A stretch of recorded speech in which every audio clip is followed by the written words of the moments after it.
Hello everyone, welcome to our YouTube channel.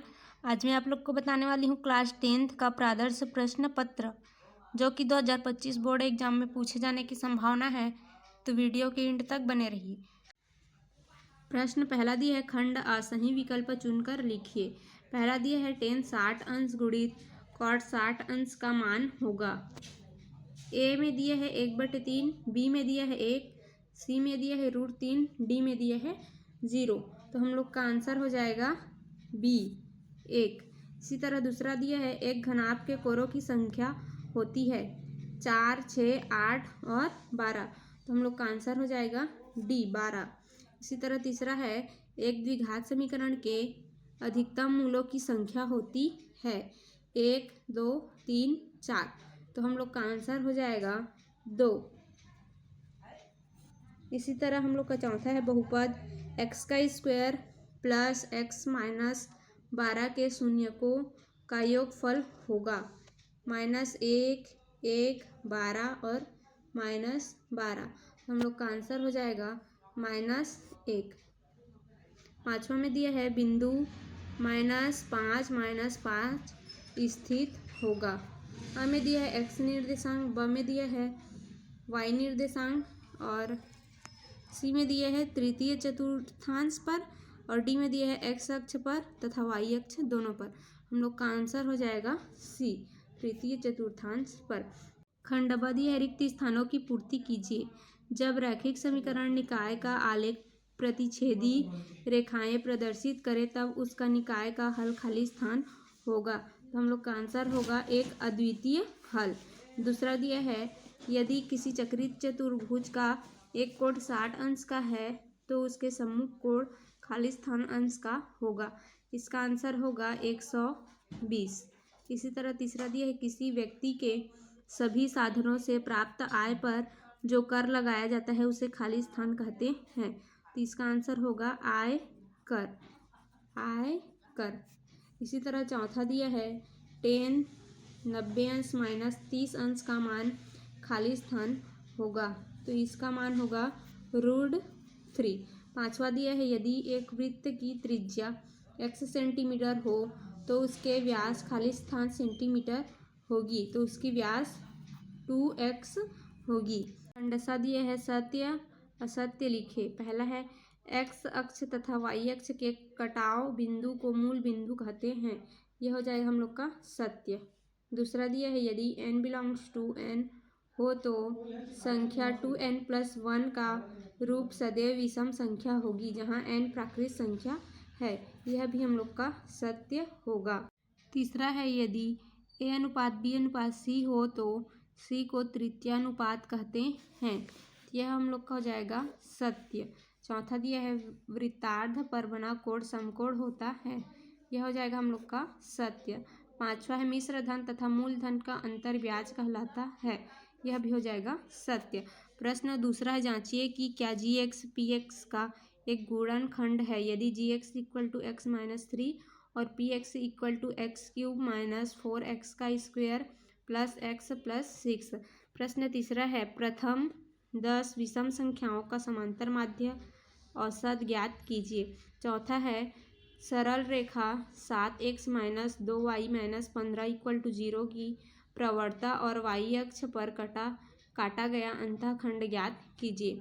पांचवा दिया है, पांचवा प्रश्न है, √2-1 और √2 - 1 का समांतर माध्य ज्ञात कीजिए। प्रश्न छठवा है, 2 cos 40 अंश गुणित कोसेक 50 अंश का मान ज्ञात कीजिए।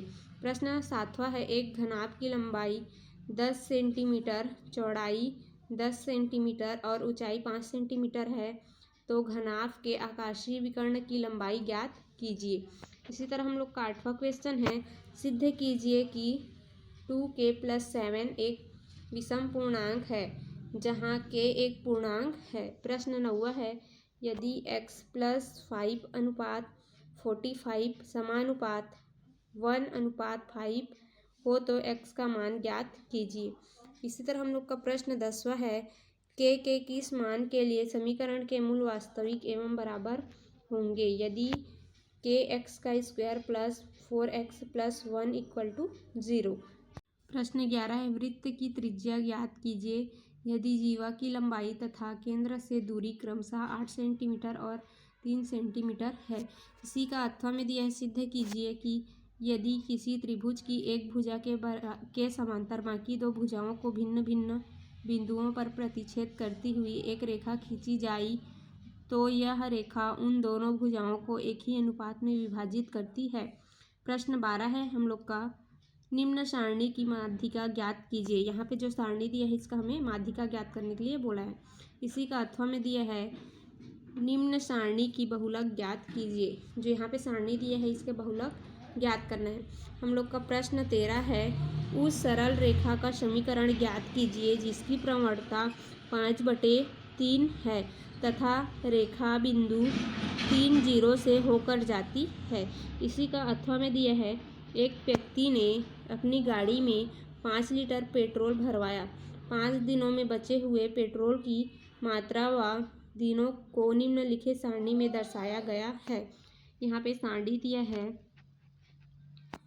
बचे हुए पेट्रोल की मात्रा व दिनों के मध्य आलेख खींचिए।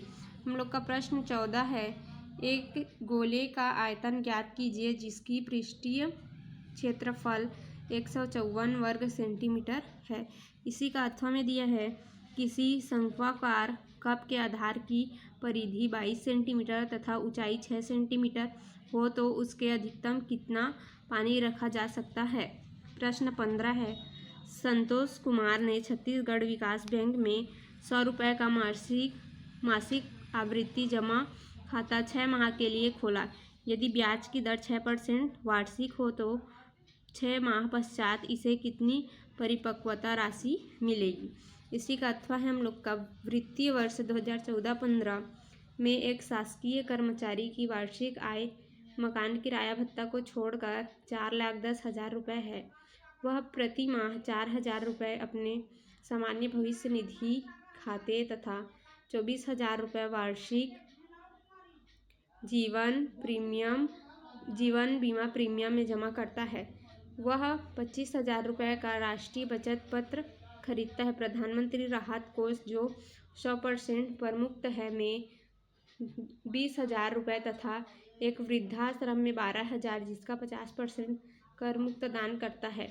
उसके द्वारा वर्ष के अंत में देय आयकर की गणना कीजिए तथा सभी बचत 1 लाख रुपये तक मुक्त है। आयकर की दरें निम्नानुसार है। यहाँ पे आयकर का दर दिया गया है। शिक्षा उपकर दिया है हम लोग का, देय आयकर का 2% और माध्यमिक और उच्च शिक्षा उपकर दिया है देय आयकर का 1%। प्रश्न 16 दिया है, 4 सेंटीमीटर माप वाले समबाहु त्रिभुज के परिगत वृत्त खींचिए एवं रचना के पद भी लिखिए। इसी का अथवा में दिया है, एक त्रिभुज ABC बनाइए जिसमें BC = 5.5 सेंटीमीटर, कोण ABC = 75 अंश और कोण ACB = 45 डिग्री हो। इस त्रिभुज के समरूप एक त्रिभुज XYZ बनाइए जिसमें YZ = 5/4 BC हो। प्रश्न 17 दिया है, 2 क्रमागत सम धनात्मक प्राकृत संख्याओं के वर्गों का योग 164 है, संख्याएं ज्ञात कीजिए। इसी का अथवा में दिया है, यदि ABC किसी समांतर श्रेणी के पीवें क्यूएं और आरवें पद है तो सिद्ध कीजिए कि A × Q - R plus B bracket में R - P plus C bracket में P - Q = 0। प्रश्न 18 दिया है, त्रिकोणमिति समीकरण को हल कीजिए। cos θ बटे cosec θ + 1 प्लस cos θ बटे cosec θ - 1 = 2। इसी का अथवा में दिया है, किसी मीनार के शिखर का धरातल के किसी बिंदु से उन्नयन कोण 30 अंश है। यदि मीनार की दिशा में 20 सेंटीमीटर चलने पर शिखर का उन्नयन कोण 45 अंश हो जाता है तो मीनार की ऊंचाई ज्ञात कीजिए।